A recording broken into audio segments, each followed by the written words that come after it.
Hello, human family. How are you? Guys, today I've got an excellent show for you. I have a video that's going to clearly illustrate and show you just what kind of damage a covert female narcissist can do, not only to their target, but to an entire family. Just how destructive these creatures are. And you know the kind that I'm talking about. The sweet little innocent angel that ain't never done nothing to nobody. She just fluttering around, shitting out rainbows and unicorns, shitting out butterflies. She's spreading goodness everywhere she goes. She's just an innocent angel. She ain't never done nothing to nobody. Those innocent angel butterfly covert narcissists, they fool so many people and they are so filthy. That's the only word I have for these type of women and men, but we're talking about women today. These women are sheer 100% filth. And this video is going to illustrate it right before your eyes, just what kind of people these kind of covert narcissist female are. And you guys, I know this is the holiday season. I hope this video can motivate you and give you the confidence and the clarity to stay no contact and to not interact with these destructive people during the holiday season. There is such a lure, such a compelling energy to let our guards down and to forgive and to forget. You cannot do that with these types of people. You have to protect yourself. You have to have two different kind of value systems for these people. You have to operate differently with these types of people. And if you're in the early stages of your recovery, and if you just want to enjoy the holidays, just stay away from them. No contact. No matter how much guilt or shame they throw at you, just stay away. So let's get into this video, you guys. I think you're going to find this quite extraordinary. So let's go. Dan Jones is an honest and hard-working bloke, the product of an equally decent family. 8 years ago, he met the woman he thought he'd spend the rest of his life with. Her name is Sarah Jane Parkinson.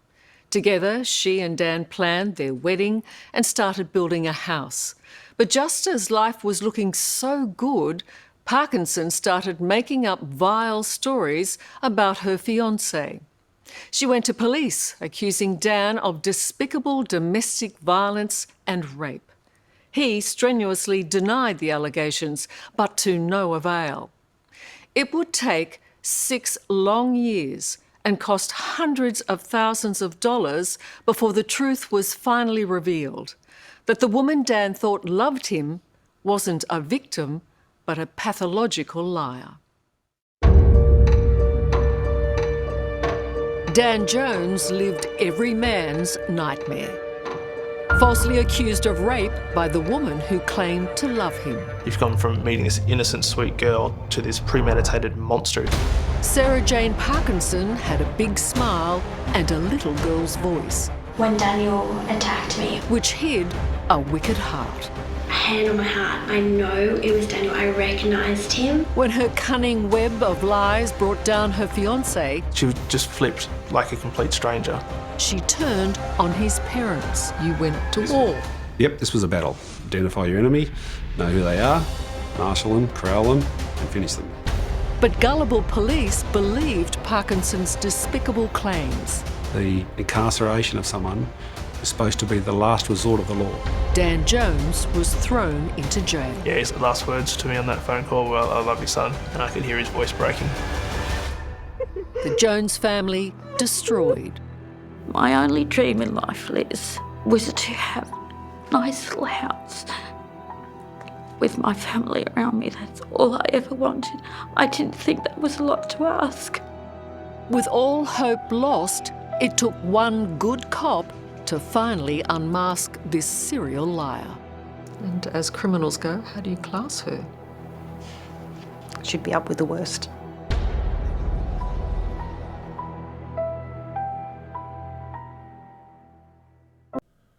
You see, you guys, when I talk about the destruction that these type of people bring to society, the mayhem that they spread across continents, it's not just for wanting to hear myself talk. These are major problems. You see how she was a wolf in sheep's clothing. That is the whole point of my message in every single one of the videos that I've done so far, is that these people are not who you would expect. But you will see they always leave a clue, but we don't listen to it. That's one thing that I know for certain with these caliber of people, is that they will show you who they are incrementally. Little things will slip out, and we just shrug our shoulders and give them the benefit of the doubt. That is when our due diligence should kick in, and we should start to vet them. As soon as these type of signs appear, assume the worst. These people are estimated to be 20% of the population with personality disorders. And when I say this, I just simplify it and say 20% of evil people. So that means in 10 people that you interact with, anywhere you're at, the likelihood that 2 of them are this caliber. When you're in the grocery store, when you're on a dating website.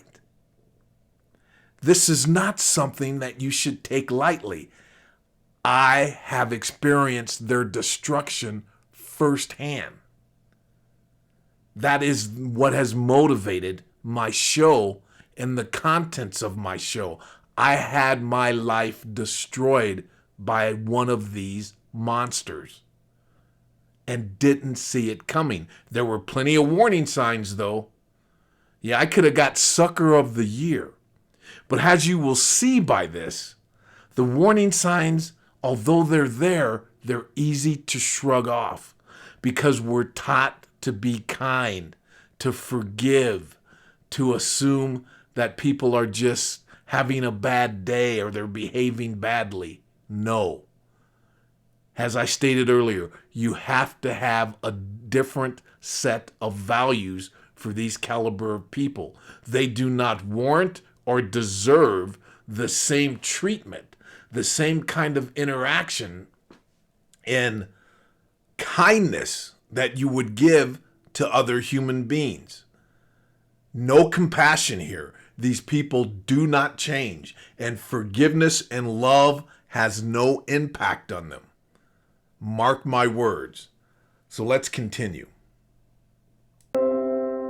It all began back in 2011 when Dan Jones, then 25, met 20-year-old Sarah Jane Parkinson. He was an AFP officer working as a dog handler, and she was an airline employee. They fell in love and within months were planning their wedding and building a house. She was very kind of girly and cute and innocent and very kind of a little bit old-fashioned as well. Like she always, dressed very nicely. She always wore, nice dresses and like frocks and all that kind of thing. She was immaculate. Her dress, her appearance, her manners, everything was just perfect. She was a little angel that ain't done nothing to nobody. That's what I'm trying to convey. That's what that statement means when I'm sarcastic like that. But here's one takeaway from this clip, is that the relationship moved too fast. Within 3 months, they were getting married. That's one of the things with a narcissist, be it male or female. The relationship is in fast mode. It's in 5th gear from after a day or 2. That is one of the red flags. It is paramount.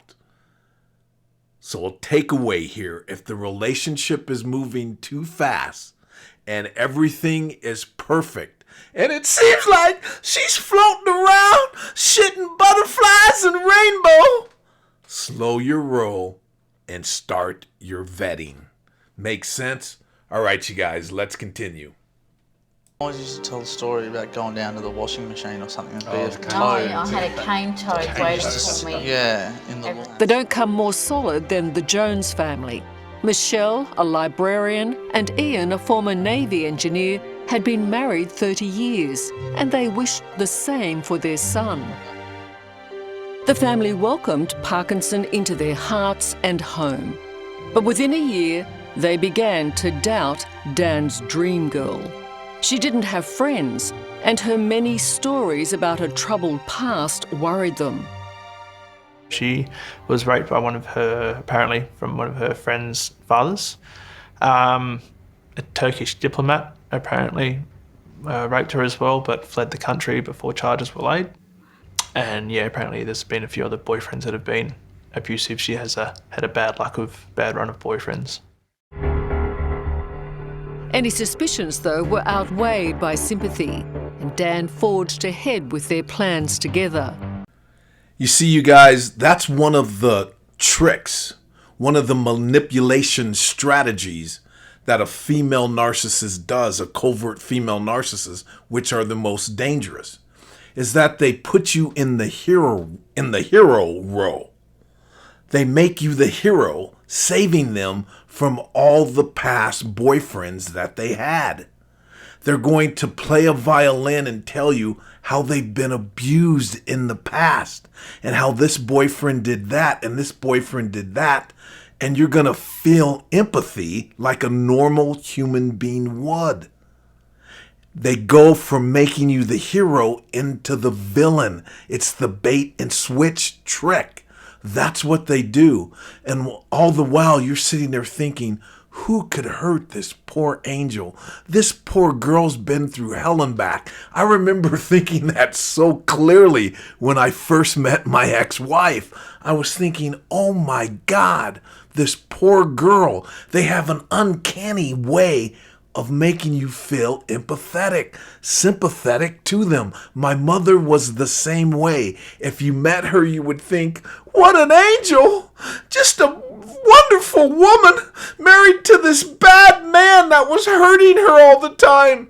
And that couldn't be more far away from the truth. So they always put you into the hero role. Be very cognizant of that when you're interacting with a new relationship. Are they trying to manipulate you by making you the hero? And it's very flattering to come to the rescue, especially for a man. You have to have your eyes wide open and assume as soon as a person is telling you this, that they are manipulating you. Okay? Doesn't mean it's 100%. A lot of narcissistic covert women are aware of that. The public is aware of this tactic because people are getting more educated about these monsters. All right, you guys? So let's continue. But it all changed in 2012 when Sarah Jane Parkinson started a new job at Queanbeyan Anne Police Station as a clerical assistant. She started staying out with work colleagues, and it's where she met her new lover, a New South Wales policeman. Parkinson soon began weaving an intricate web of lies, claiming that she was a victim of domestic violence. When Parkinson came... Wow, there's two things to unpack here. Number one is that by the time that they're ready to discard you and to destroy your life and leave you crumbled on the ground, destroyed, dead, or insane, they've already built a relationship with someone else. And 9 times out of 10, that person is a tool. Well, 10 times out of 10, what am I saying? That person is a tool to either protect them from the wake that they left behind them, meaning your destroyed life, and or to help you or to help them destroy you. And number 2 is that these people don't see people as who they are. You're an avatar in their game of life.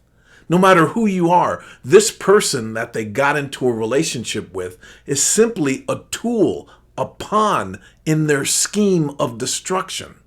They do not see people as human. They're incapable of doing that.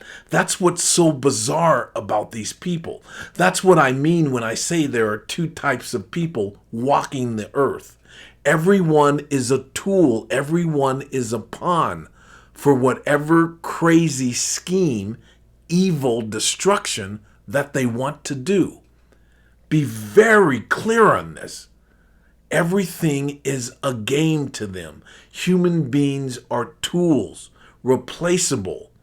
They are used to help them in their destructive path on their targets. Does that make sense, you guys? This is real stuff. Oops. Let's continue. When Parkinson came to work with bruisers, police said she told them that Dan was abusing her. What she failed to mention was that she suffered a heart condition which made her dizzy, and tunnel vision, all of which contributed to a series of household accidents and injuries. She was always clumsy, and we always kind of used to make a bit of a joke. So every time she'd have like a fall or she'd hurt herself or walk into something, you know, she'd laugh it off and you'd be just typical Sarah. That's just what she did.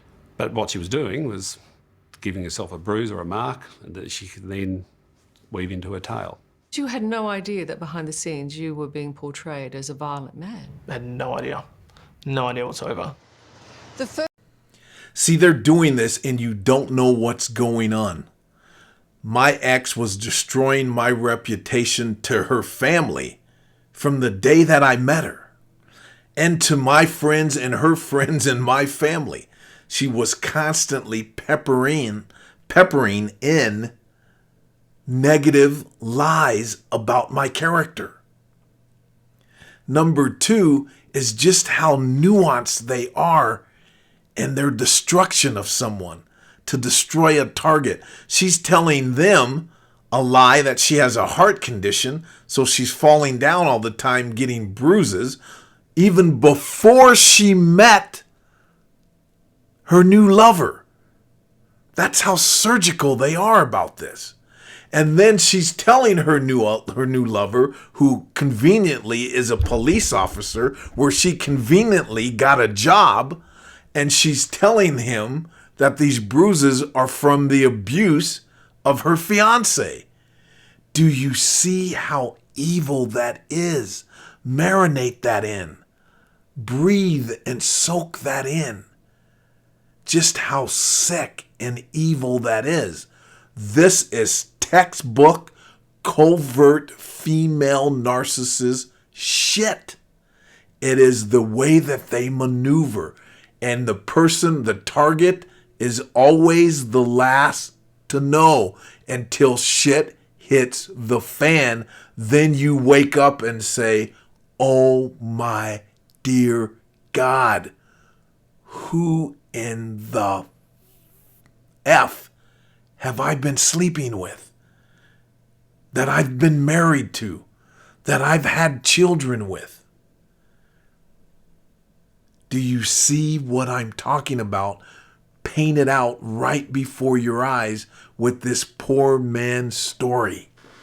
So let's continue. You had no idea that behind the scenes you were being portrayed as a violent man. I had no idea. No idea whatsoever. The first Dan knew that police were investigating him was nearly 2 years into their relationship, when Sarah Jane Parkinson's boss, Inspector Anthony Hill, called him to Queanbeyan Police Station for what he called a chat. Dan decided to take his dad Ian along with him. You walk inside and you find out. Yep. What? They want to put a AVO against me for abusing Sarah. And your response is? I was like, well, I haven't done anything. You know, I was furious. I'm sitting there going, for what? Good old Inspector Hill said that he had 5 people that he would be willing to put up on the witness stand against me if I was to fight it. 5 witnesses? Apparently 5 witnesses to events that never took place. And did you say, my fiancée should be able to tell you that's not true? Yep, and she says she doesn't want to speak to you about it. She doesn't want to speak to you about it? Yep. Daniel came back very agitated. Ian was quite angry. And what were you thinking about Sarah Jane Parkinson at this point? I was starting to get the suspicion we'd let a rat into the house. Rat in the house. Yep.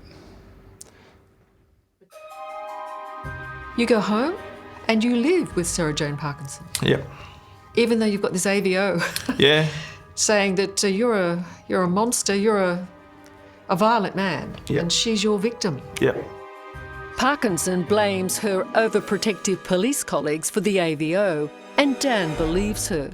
And she's unequivocal about Dan's innocence when Ian Jones, the decent dad, asks his prospective daughter-in-law if there's any truth to the allegations the police are making. I actually queried her directly about it by herself, and she's, no, there's nothing. Daniel's never hurt me. I can't imagine he ever would. He loves me, I love him.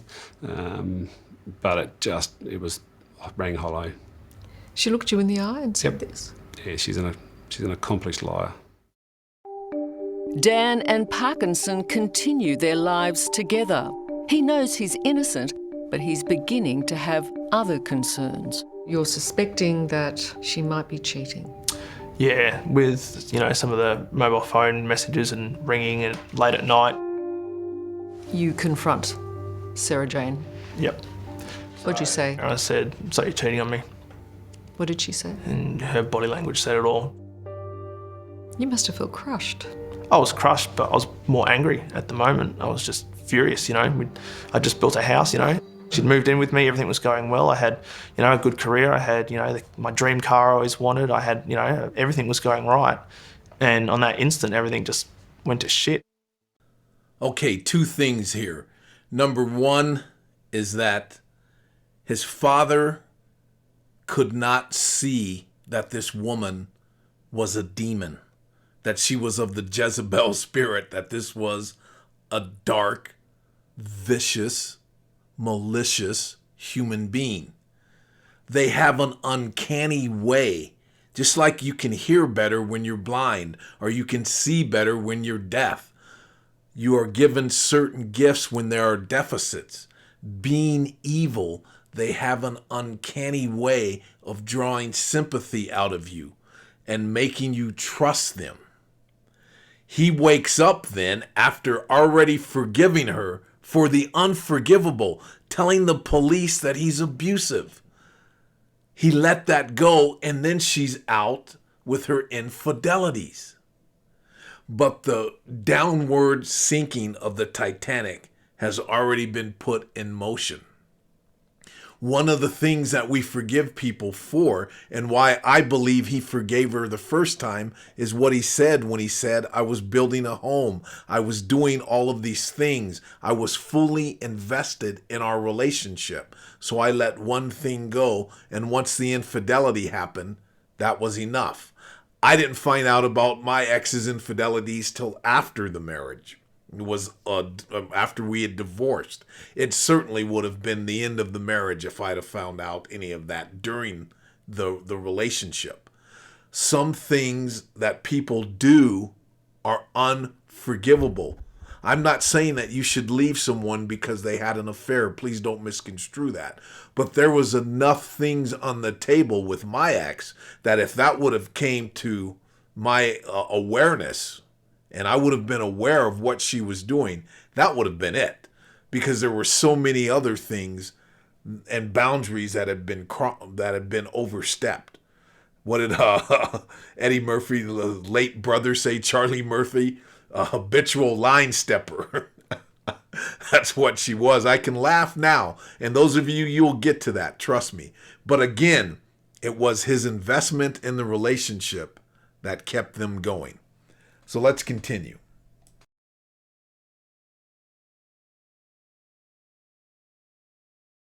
The relationship ends in November 2013. Within days, Sarah Jane Parkinson comes here to Canberra's Gungahlin Police Station to make more claims about Dan. This time, they're so extreme that to believe them is to believe that Dan is a monster. So many allegations. Yep. So many horrific stories about you. Yeah, there were 32 in total. You don't get a chance to defend yourself. You're pretty much just going, didn't happen, 32 times, and like some of the charges that get written out to you, like they're disgusting. Like, they're the worst allegations a guy can be, you know, charged with. Or it's filthy. Dan had apparently raped Sarah Jane Parkinson, according to her. Allegedly? She'd stated that he'd struck her on the head with a lump of wood, a tyre lever. He'd urinated on her. Yes. He made her stand outside in the rain when she came home late and wouldn't let her in. You must be thinking, what is this? This was just the charges. I was reading through it. I mean, they were horrific allegations, some of the worst in the domestic violence you'd see. And that just makes me furious. You've gone from, meeting this innocent, sweet girl to this premeditated monster who's capable of making all these allegations against you without a care in the world and thinks you can get away with it. And you just sit there and go, who's this person? Yeah, who is this person? Yeah, she was just flipped. She was like a complete stranger. You see, the person that he just met that's trying to destroy his life, the evil entity, is the person that was always there. The person that he knew was never there. That was a facade. That was a fake, made-up human being. These people don't exist that you're interacting with. Underneath them is a hideous, filthy, vulgar, destructive, evil entity. Now remember, that's 2 out of 10 people on this planet. And that rate increases on social media. I am shocked by how many narcissists I have come across since getting back on social media. I don't call people out. I'm not that way. I just know who you are, and I maneuver correctly. My point here is that the person that he thought he was in a relationship with was never there. That creeps the shit out of you when you go through this, when you realize you've been sleeping or had a child with a Jezebel, a monster, the devil's child, be it male or female. It is soul crushing. This is what this poor man was going through while she put him through hell and back. Listen to what happened to this poor chap. It is shocking.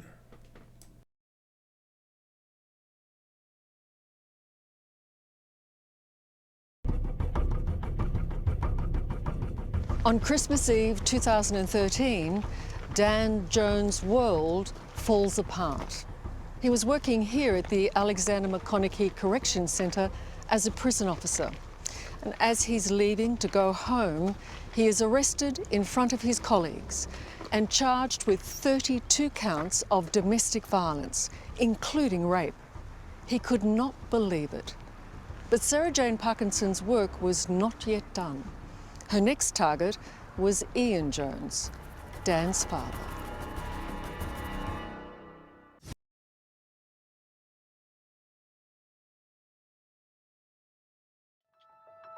It's January 2014, and Dan Jones is facing 32 counts of domestic violence, including rape, brought against him by his former fiancée, Sarah Jane Parkinson. Dan has lost nearly everything: his home, his job, and his reputation.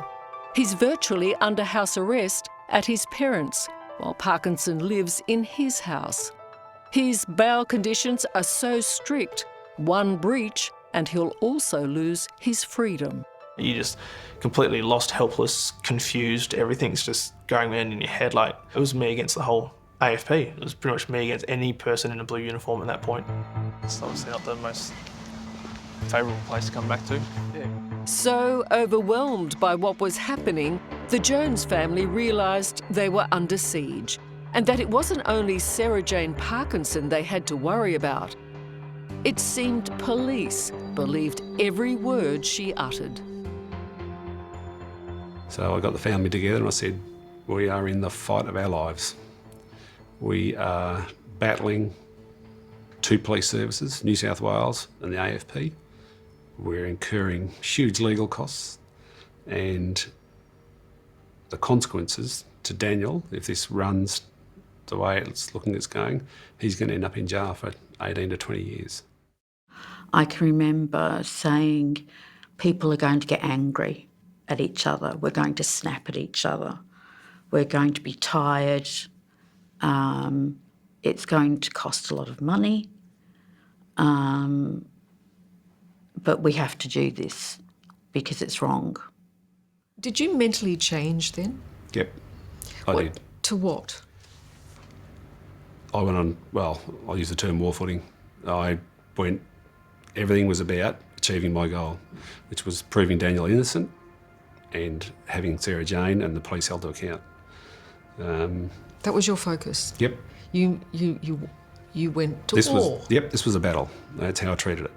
It was only one way to do it: identify your enemy, know who they are, marshal them, corral them, and finish them. If there was a battle, the front line was here, the Australian Federal Police Station at Gungahlin. It's here that Sarah Jane Parkinson found a willing ear. In particular, AFP Acting Sergeant Scott Corcoran.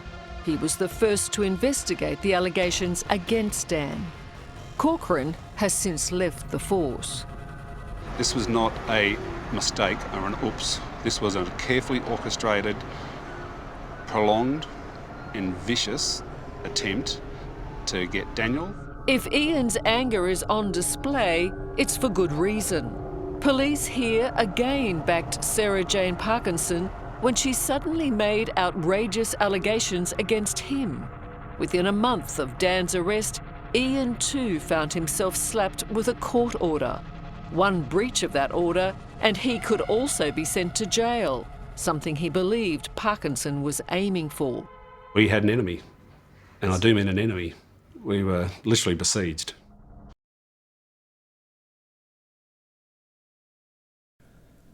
You see, this man is the equivalent of a Navy SEAL in Australia. And he knew what an enemy is. And he knew that they were in great danger. This is why I say no contact. That's one of the most important stages of your recovery. You cannot play with these people. They play for pink slips, even if they don't know that they're playing for pink slips.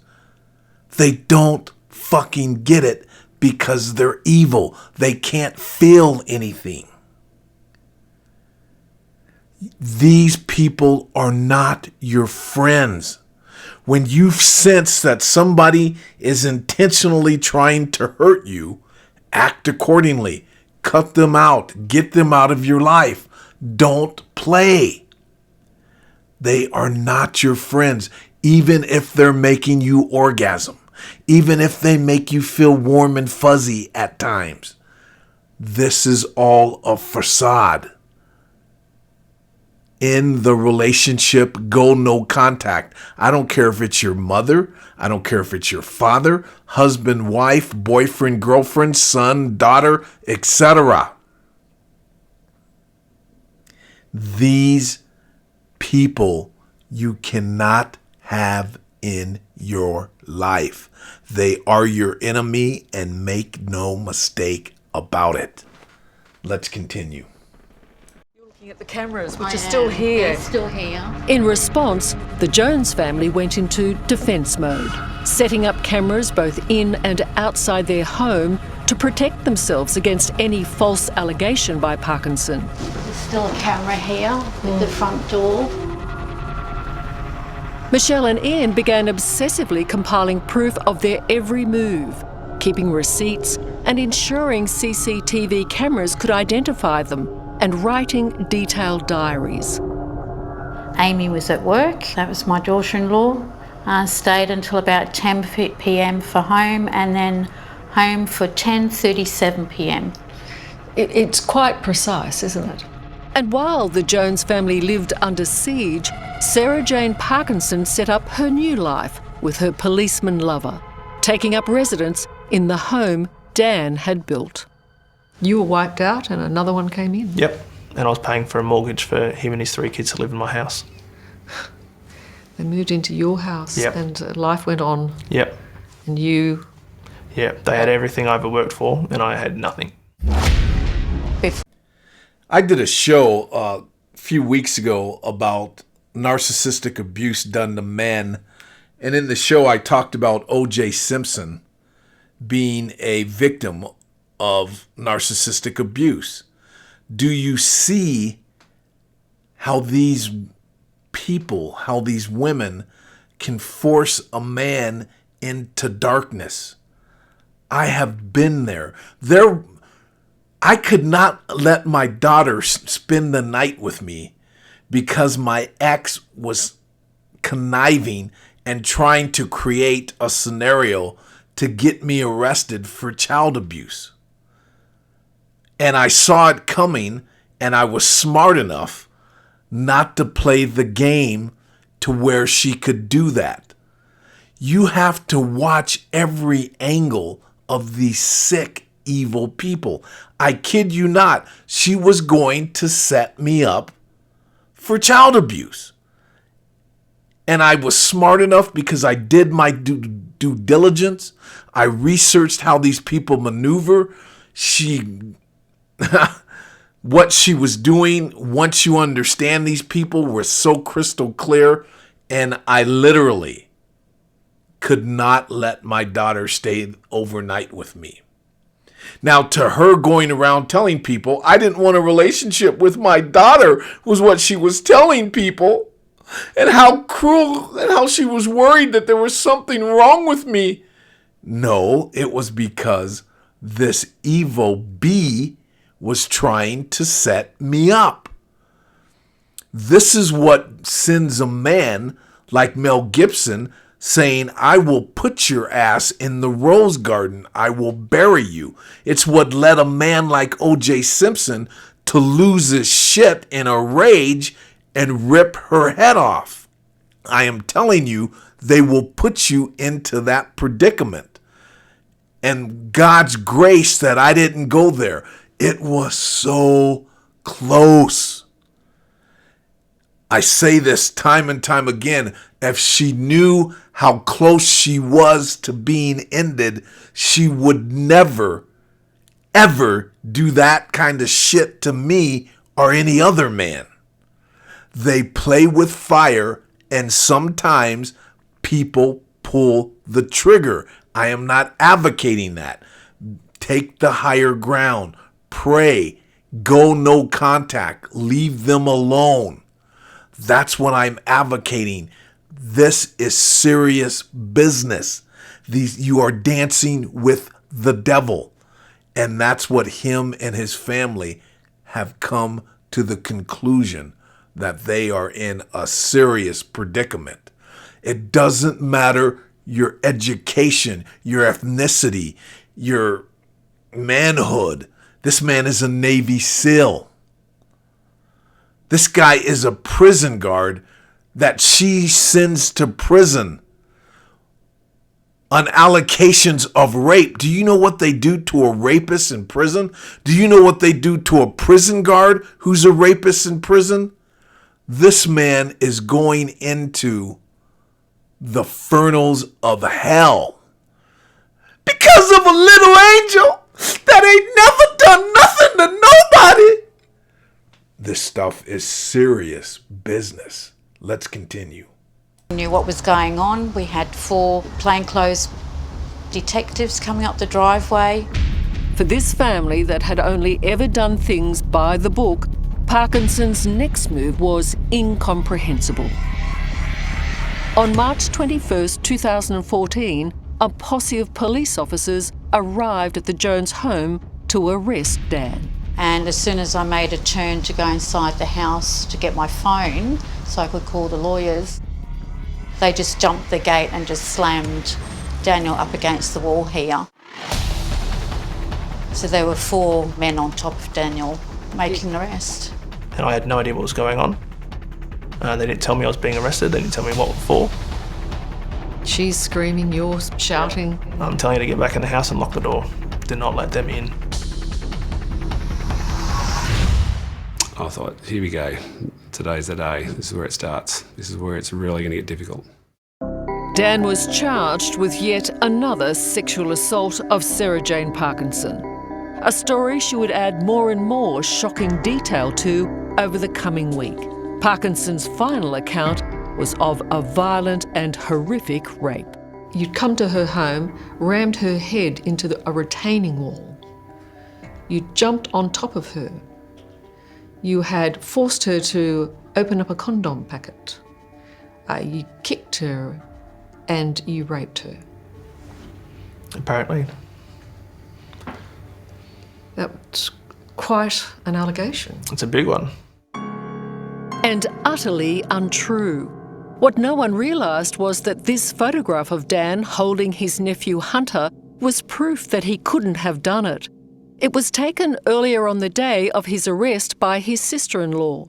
Crucially stamped with date, time and location, it showed Dan could not have been anywhere near Parkinson at the time she claimed he'd raped her. Yet, Dan faced the court fighting for his freedom. I can remember seeing him handcuffed and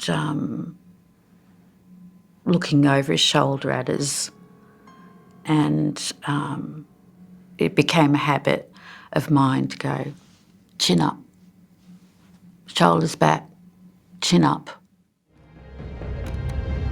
This was it. This was where Dan's life, as he knew it, came to an end. So serious was the charge of rape that Dan, a former prison officer, was denied bail and sent to Australia's toughest jail, Goulburn's Supermax. Probably the worst day of our lives, that one. The taking of someone's freedom is supposed to be the last act. Daniel was banged up so fast it wasn't funny. And if anyone found out who he was while he was in there, he was dead. So I got one phone call. I spoke to Dad, and he said, we'll get through this and everything. And his last words to me on that phone call were, "I love you, son." And I could hear his voice breaking. He's the strongest guy I know, and if he was struggling to get through it, then how was I expected to do the same? That phone call broke me,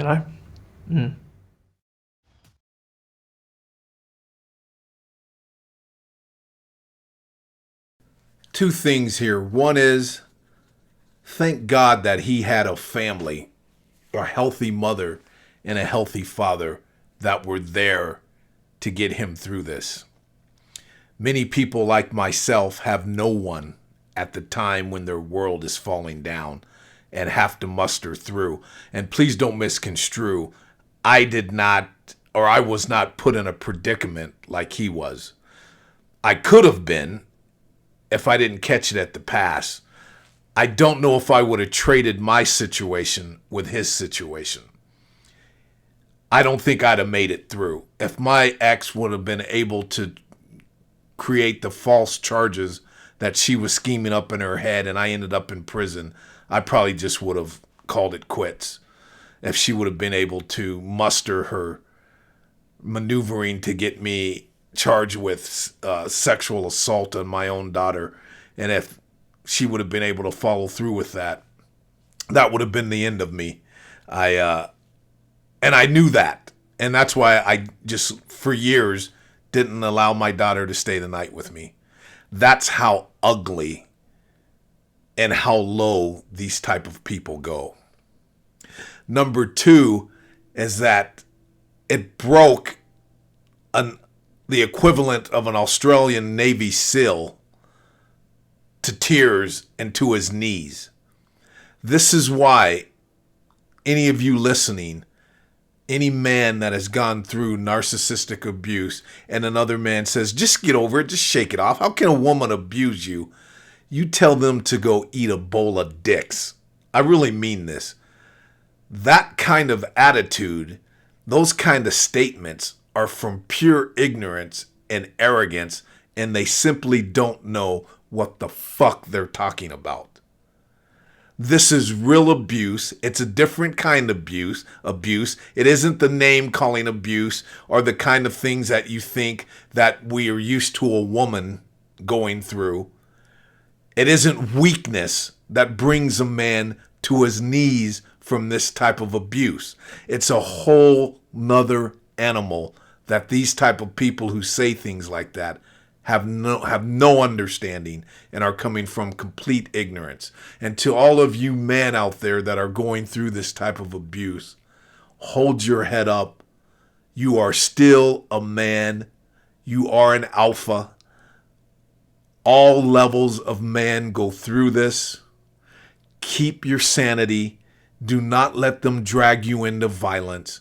Maneuver away and walk away. You are still a man. You don't have to win or fight back like you're fighting a man and do any kind of physical harm to this person.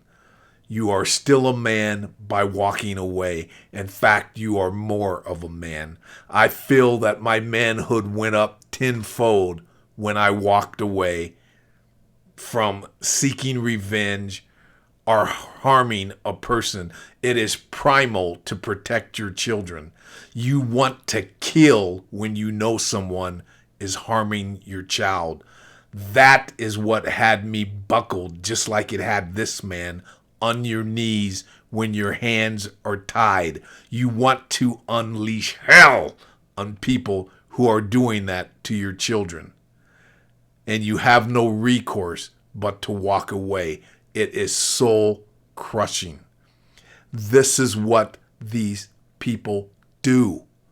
That's why I'll say it again and again. No contact, even over the holidays. It is simply not worth it. When you give these people an in, they will not stop. You have to, and if you're going into the holidays around narcissistic people, protect your information. You can't be as candid as I am. I see these people coming. I don't share anything with anybody on the airwaves or in person that gives them an angle to hurt me. You can't hurt me with your little comments or your little strategies of trying to hurt me with deficits that you think I have in my life. I am titanium. I have healed from this. Anything I share, you can post and you can do whatever you want, but it's not going to penetrate me. And you can say things to try to hurt me or do your stupid tactics. It's meaningless. But if you're in the process of healing, yes, you have to isolate yourself and certainly protect any information that can be used against you by these monsters. They are methodical. They will find an angle and try to crush your soul. And if you aren't fully alive again yet, if you're not a fully alive again warrior yet, and you don't have that shield, you have to be very discreet on who you share information with and who you let into your inner circle. I am still very careful with who I let in my inner circle. There are people that may think they're in my inner circle that I haven't been vigilant and vetted completely yet. But I know what my inner circle is. And believe me, anyone that's in it has been questioned and thoroughly vetted by me. If you haven't been through that and you're a friend of mine, you simply are not in my inner circle. These are called the facts, but I'm digressing. Even a Navy SEAL, the equivalent of a Navy SEAL, is broken down to tears. Don't get it twisted, man. This is a new kind, not a new, but a different kind of abuse. And anybody that tries to minimize that because you're a man and she's a woman, just simply tell them to go eat a bowl of dicks because they don't know what they're talking about. Keep your head up. It's okay to be on your knees. It's okay to be in a fetal position. It's okay to hurt. It's okay to cry. These people have wrecked your life. You are human. And even though they've done that, you are still better off than they are. And just so you know, because they always think they're some kind of powerful, magical entity because they're able to do this to good people. It's just that you didn't see it coming. If you wanted to do the same thing to them or to anyone else, you could. They're not magical. They're not 10 feet tall. They're just evil. And they do shit covertly that you don't see. At any point in time, if I wanted to do evil shit to another human being, it's not that difficult. They are delusional, thinking that they're powerful and magical when they're just evil and fucking delusional. But again, I'm digressing, so let's continue. Dan Jones is locked away, the former prison officer in a jail that houses the worst of the worst, Goulburn Supermax. Outside the jail, his family is desperately trying to free him and undo the damage done by the woman who once claimed to love him, Sarah Jane Parkinson. But this was not the first time Parkinson has accused an innocent man of rape. She'd made me feel as though I was guilty of everything she'd said, everything. 10 years ago, Parkinson accused Keith Lewis of raping her and threatening to kill her and her family. They were extraordinary allegations because at the time, Parkinson's best friend was Keith Lewis's daughter, Sarah. This is a girl who I trusted my life with, and why would she lie? But my dad wouldn't do that. But why would someone lie? But people at school thought for 10 years that my dad was a rapist. I felt like my heart had been ripped out, and I was looking at people thinking, what are they judging me? That's what my thoughts were, and I remember going to the bedroom and just bawling my eyes out, just thinking about this. What do I do here? But Parkinson's hideous claims didn't end there. She also accused Keith of sexually assaulting his own daughters, Sarah and Rebecca, and abusing other girls at their school. Accusations that were all lies, but devastating for his family. Dad held me and he was crying, and my dad to me is, I don't think I've seen him cry very often in my life, and my dad said to me, he held me and he cried and he said, I didn't touch her. And he was crying, and to me that was the most heartbreaking thing that you would ever have to see or hear from your dad. This strong, stoic Navy, person that I've always looked up to hold you, bawling his eyes out, saying, I did not touch her, I promise you. And you found yourself, you said, even saying to your wife, do you believe me? How shocking though to have these conversations. Yeah, why would I be having that conversation? Like, why should I be having that conversation with my wife? I'm defending myself over something that I haven't done. Police agreed Keith Lewis didn't have a case to answer, and he was never charged over Parkinson's allegations. But Keith's family, his wife Robin and daughters, are still hurting. You're natural, Sarah. I know, natural aunt. I just feel this helplessness that I just don't understand. I want to scream at her and ask her, why would you ever do this to us? But I can't.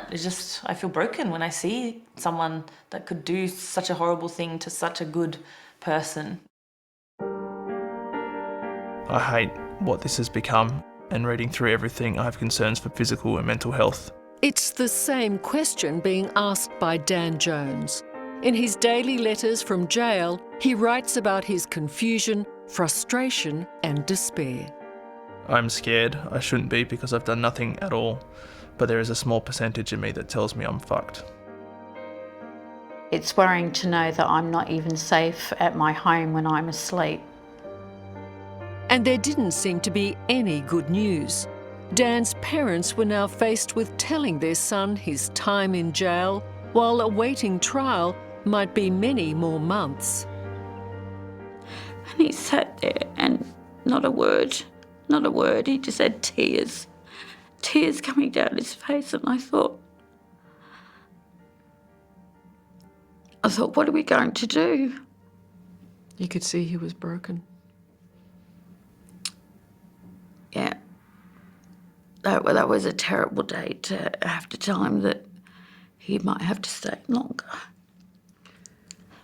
This whole jail business was terrifying and distressing. You had to do things like do his will for him. Oh, yeah. Organise a funeral if he should need it. I said to Daniel one day, and I said to him, Daniel, I have to ask you about your will.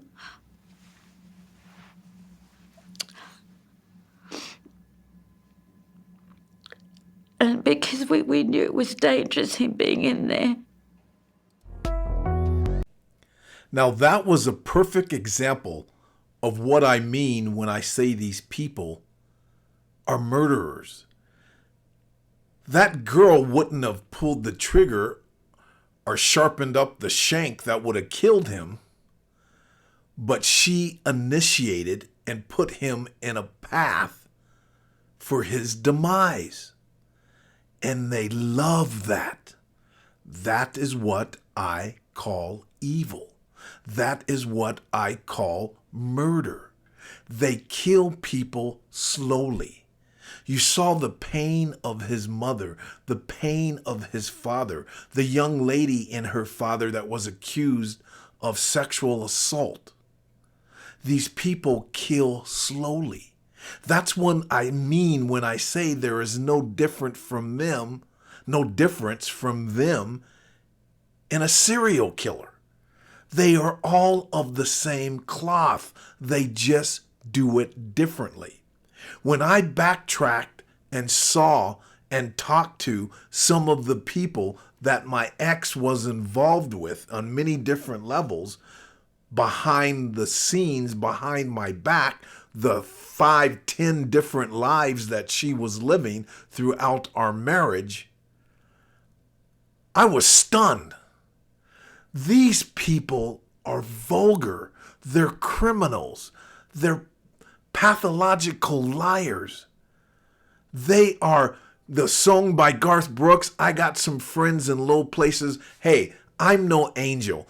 In my life, there was a time when I was doing drugs in terms of cocaine, smoking a lot of weed, just doing stuff that was low life, drinking and partying 3 to 4 days out of a week, dealing with some low life people at times when I was in my 20s.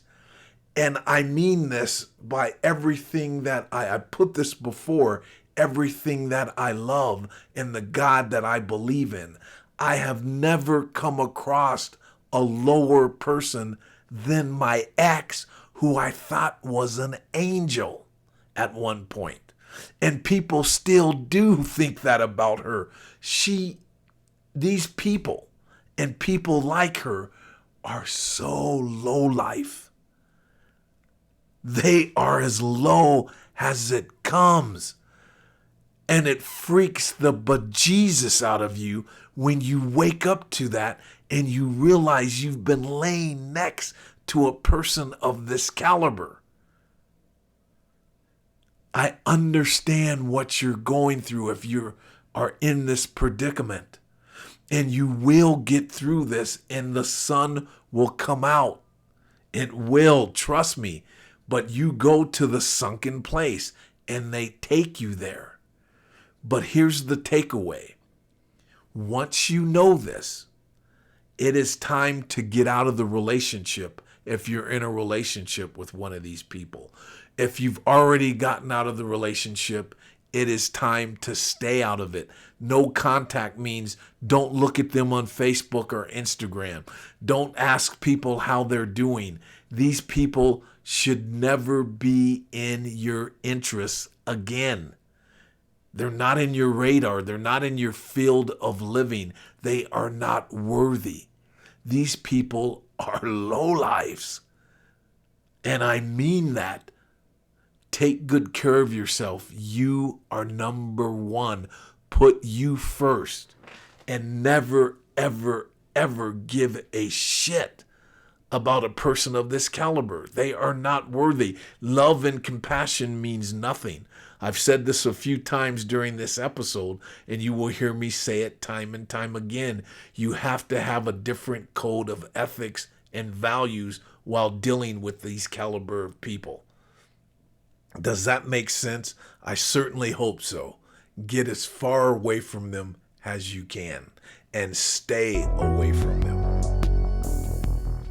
As the Jones family was falling apart, they had no idea that this woman, Detective Sergeant Lisa Alexander, was about to turn everything around. So you arrive believing Dan Jones is a rapist? That's correct. And Sarah Jane Parkinson is a victim? That's right, yes. I thought, well, wow, what a family we've got here. One's in jail for rape and the others are chasing this poor victim. When Sarah Jane Parkinson escalated her claims of harassment by the Jones family, the case was handed over to the AFP's Criminal Division and Detective Alexander. It wasn't long before Parkinson, the long-suffering victim, would be viewed as a suspect. She had been believed by everyone prior to you. A whole police force had backed her. It's fair to say she didn't expect not to be believed. Am I right? Yeah, you are, yeah.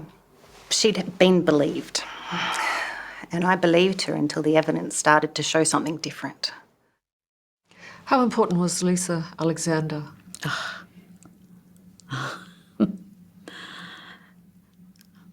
She was a godsend, an absolute godsend. Very professional, very calm. The behaviour was completely different towards us. Lisa Alexander, she turned the tide. Yeah, she saved Daniel, ultimately. Without her, he'd probably still be inside. But yeah, when she came along, it was very clear straight away that things were different. Can you tell me, in your own words, what your understanding of the caution is? That I can choose if I say or do anything, Yeah. and whatever I do or say can be used as evidence. Yeah. For the first time, Sarah Jane Parkinson's allegations were being scrutinised, and Parkinson didn't like it, saying so in text messages to her police confidant, Acting Sergeant Scott Corcoran, who was now no longer in charge of the case. In one, she wrote to Corcoran, "Lisa showed up at my work on Sunday and caused a bit of a scene. She is horrible and I don't want to talk to her again." If Parkinson was rattled, it was for good reason. Lisa Alexander was scrupulous in her investigations. Someone had reported all of these fake crimes and blamed Daniel for all of them. And as far as I was concerned, and what the evidence showed, is he wasn't responsible for any of it. It didn't happen. She said, Daniel didn't do this. She said, I've got a lot of experience. She said, he didn't do this. And we were... Repeat that again. Yeah. Well, it was like, is this a trick? But it wasn't a trick. Lisa Alexander's case against Sarah Jane Parkinson was so compelling that the Department of Public Prosecutions in the ACT called for an emergency bail hearing. Dan, whom they'd so relentlessly pursued into jail, was now someone they desperately wanted out.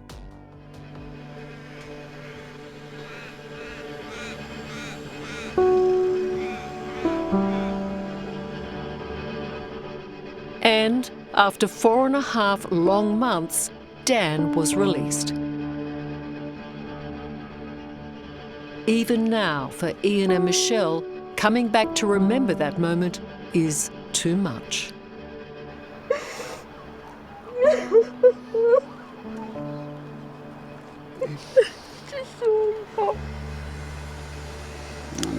It should never have happened.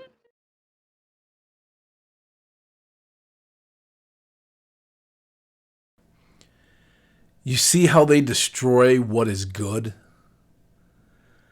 They'll destroy 30 seconds of good. They'll destroy 10 seconds of good. A minute of good. An hour of good. A day, a week, a month, a lifetime of good. I'm asking you, people who do not know what these people are listening to this, if this isn't evil, what is evil? We should purge the word evil, because if it doesn't fit with people like this, then where does it fit? I'm not about the BS. Call it what it is. Personality disorders. We have all kinds of thinking people who are very adept at what they do and do a great service. And they come up with terms for these types of people. And these terms fit. And most of it makes a lot of sense. But I believe we have to go deeper than that. There is something else missing. This is evil. And we don't have to go biblical on it. You can look at it scientifically and come up with the same conclusion. And come to the same conclusion, rather. These people are evil. There are two types of human beings. 20% of them are pieces of shit. And we have to be very clear in our communications to our children, to our loved one, and to ourselves, that these people are sheep and are wolves in sheep clothing. They are chameleon. They are camouflage. Therefore, you have to vet people. How do you do that? Just like they did with this young lady. Look at their past relationships. There's a trail. Ask their past husband or their past wives. And both will be pointing fingers, and you'll have to do your due diligence. And you'll know when you sit down and talk to the real victim who the narcissist is. My ex has been running around saying, I'm a narcissist.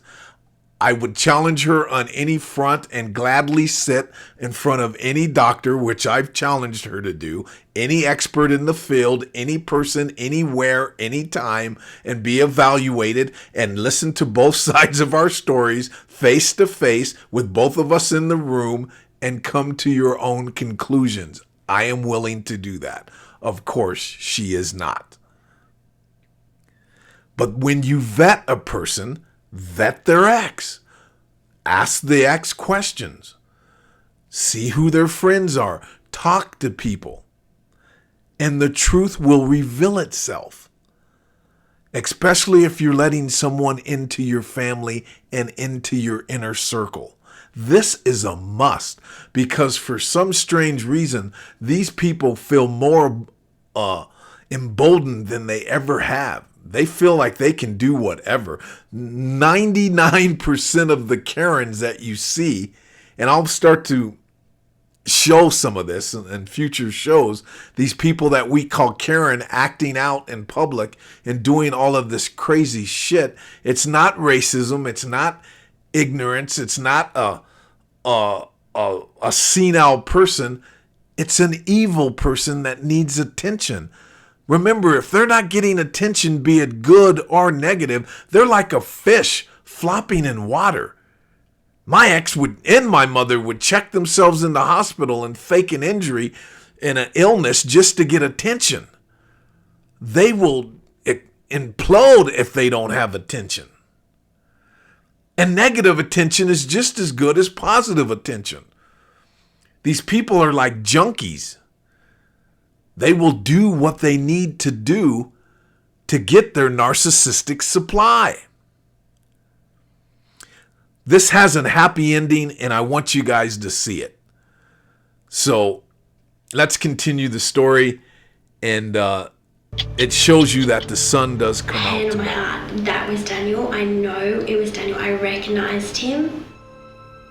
Late July 2014, Sarah Jane Parkinson now finds herself in the hot seat, being questioned by the cop who would finally bring her undone.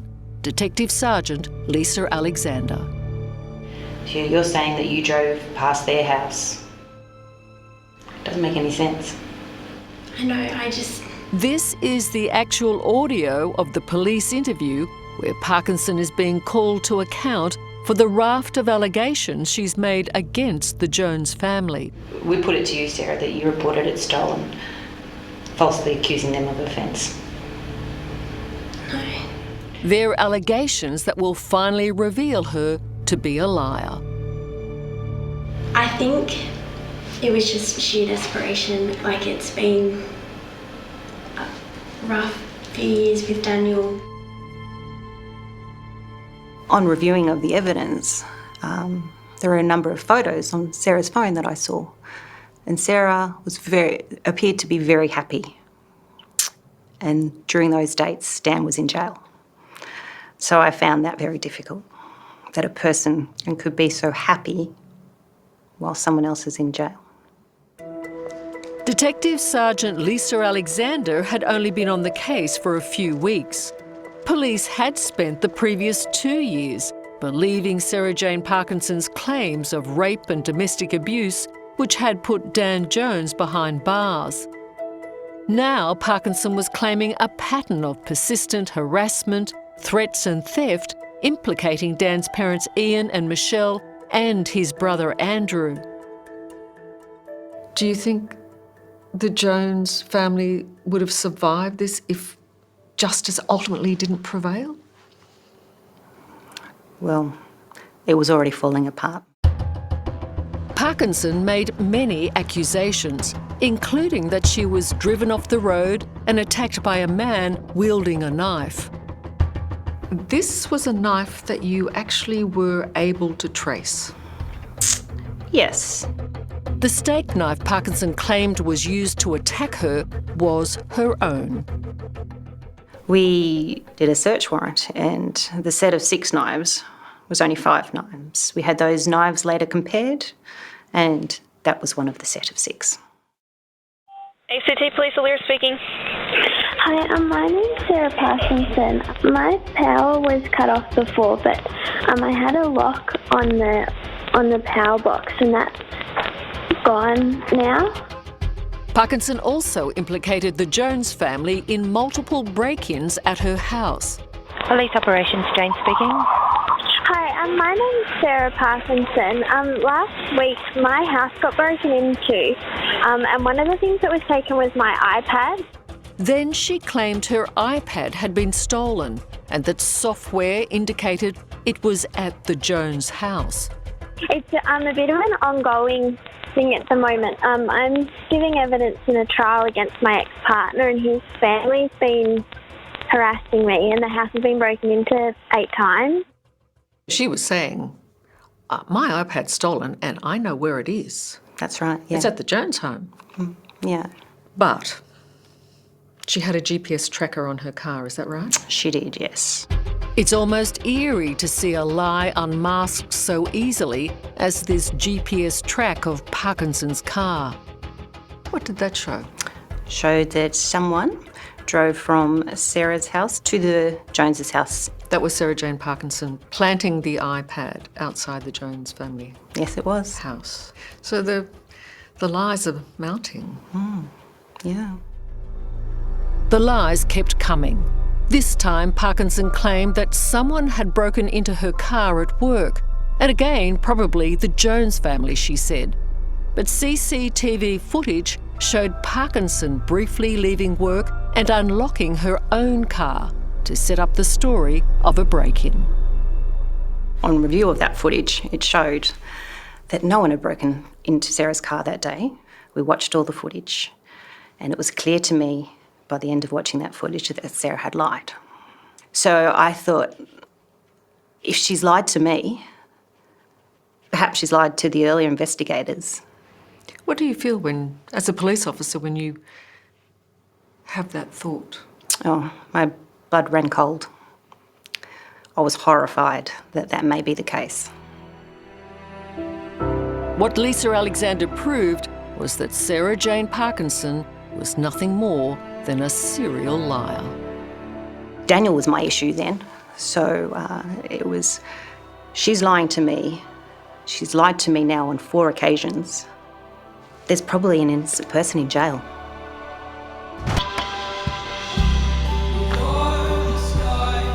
For Dan Jones and his parents Ian and Michelle, there is no joy. With all charges against Dan dropped, the nightmare that's been inflicted upon them by Sarah Jane Parkinson is now laid bare. The years of fighting to prove Dan's innocence has quite literally destroyed them. Can you put into words what these last 6 years have been like?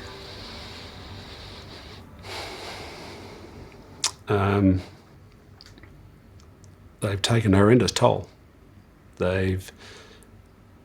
Daniel's lost his career, his reputation, his livelihood, his house. Michelle and I expended huge amounts of money, which resulted in, significantly contributed to our divorce after over 30 years of marriage. It's shattered any belief we've got in the police, the legal system, the judiciary, the DPP. It's destroyed our family. It has ruined us. Is it irreparable?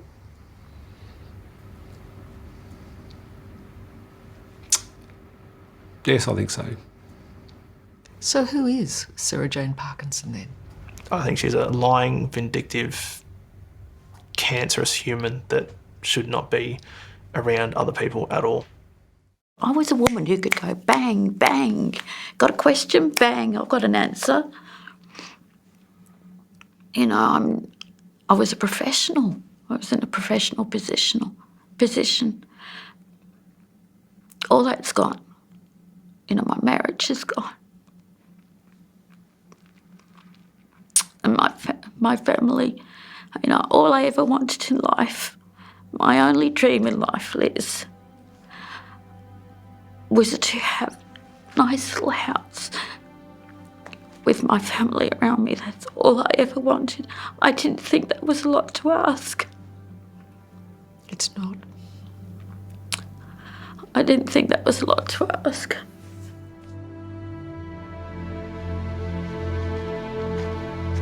For 5 years, Parkinson vigorously fought the charges brought against her by Detective Lisa Alexander of falsely accusing Dan Jones of rape and abuse. But early this year, Parkinson finally pleaded guilty, admitting to the court she'd made it all up. She was sentenced to prison for 3 years and 1 month. At least 2 of those years will be spent behind bars. As criminals go, how do you class her? She'd be up with the worst. I think it's appalling what she did. I think it's awful that anybody could do that to another person. I can't fathom what she did. What is the overriding emotion you carry with you? Anger. And I've survived on anger for 6 years. It's not yet abated. I don't know that it will, unless possibly people are held to account. Dan was never guilty, but proving his innocence cost the Jones family more than $600,000 and everything they owned. It's money they should never have had to spend. Despite the family's pleas, it's money none of the authorities involved are willing to repay. You know, obviously, without Mum and Dad's financial backing, then, you know, I'd be in jail, simple as that. So, yeah, I want Mum and Dad to have what they lost and being compensated for everything that's happened. I mean, it's torn our family apart. Sarah destroyed that family. It's awful what happened to the Joneses. I can't even imagine what it would be like. But they are good people, and she destroyed that family. And Dan didn't do anything to cause this. He did absolutely nothing. Nothing. Dan Jones is now living in Perth, Zigzag. Yeah. No. as far from Canberra as he can possibly get. And remarkably, he's found love again with his new girlfriend, Bridget. But Dan's story has left them all with deep and lingering emotional scars, Dad. Yeah. Mum, I think there's like a... all caused by one person, Sarah Jane Parkinson. Would you like to say something to her? I don't think I can say it on camera.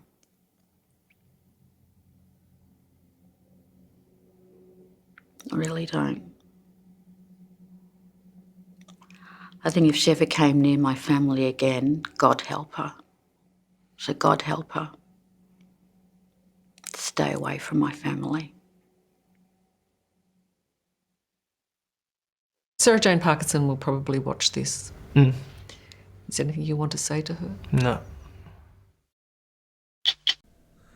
Well, that was somewhat of a happy ending. I understand completely his father's anger. When someone comes in and disrupts your entire life and destroys everything you've been working for and everything you've accumulated up until that point of your life, you would be a damn fool not to be angry. My story is almost parallel, different events and circumstances, but the same type of outcome from one of these monsters. I understand his anger, but that anger will kill you. I lost everything I had too. I even lost my speaking skills, I discovered. I mean, speaking in front of a mic when you're just in a room somewhere is quite different than speaking to an audience. You can't read the listener and you can't see what's going on. And I'm a very connected speaker. I connect with my audience and I flow and I kind of dance with them. But just in terms of the fluidity of my words and speaking, took a major hit that I wasn't aware of. You know, what the 4 years of that, my relationship with that woman and 2 years off from the pandemic had done to me. You lose so much, you lose yourself. And it's weird, and I understand what his mother was saying when she said she lost her professionalism, when she lost herself. It's very weird and hard to put into words. But I want you to know this, everyone listening, is that these things come back to you. You become alive again. And I really believe you become fully alive for the first time in your life. I really believe that. And I know it's hard to understand when you see the destruction that these people cause. And it is a major hit. But I have never been more centered and had more inner peace in my entire life. I'm losing friends, I'm losing family, but I'm gaining inner peace. It's weird. And you really discover what's important in life. And there's a certain freedom and a certain fearlessness that you evolve into. And I really believe you become a fully alive again warrior. For most of us, it's the first time being fully alive. But like I say, there are people that have committed suicide because of this, become drug addicts because of this, have become insane because of their interactions with one of these evil entities. I believe that a high percentage of the homelessness that you see are people who were interacting with these demons and have been abused by this. A lot of the drug addiction in the world is caused by this. A lot of the violence. These people are everything that is negative in the world. But I want you to know this holiday season, that if you have to spend it alone, by yourself, I have been there. I have suffered many a years without anyone. And I am a better man for it. The first couple of times it was oh, it was it was sheer agony. But something happens and you discover a higher level of yourself. And then when you're around people, again, healthy people, I will not go into my family core of either side of my family because it's a beehive. It's an infestation of sick people. And they feed unhealthy people. So I just won't do that anymore. I used to try to save people and be the nice guy and do the right thing. I don't do that anymore. I consider friends that I've accumulated that are family. And even though they're not blood family, I am very cautious of who I spend my time with. But my point here is, if you're going no contact, you may be spending the next few years of holidays by yourself. And something miraculous happens when you do that. I know it seems crazy right now, and you may be hurting during the holiday season. But please understand, it is better for you to have this season alone with just you and your favorite food and favorite movies chilling than to be around people that want to emotionally harm you, who don't have your best interests at hand. It's okay.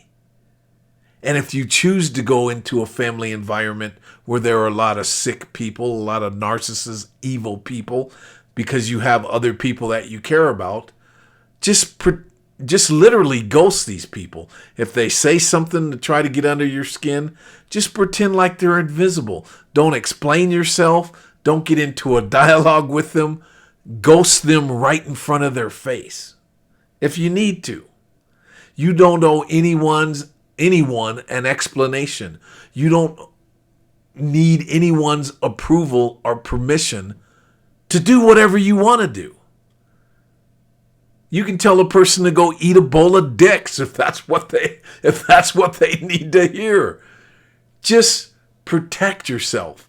I'd rather not go into those environments. That's just me. But if you have to do that because you want to see someone you love, just protect yourself, okay? So happy Thanksgiving to you and yours. And until next time, this is Green's Candor, and I'm out.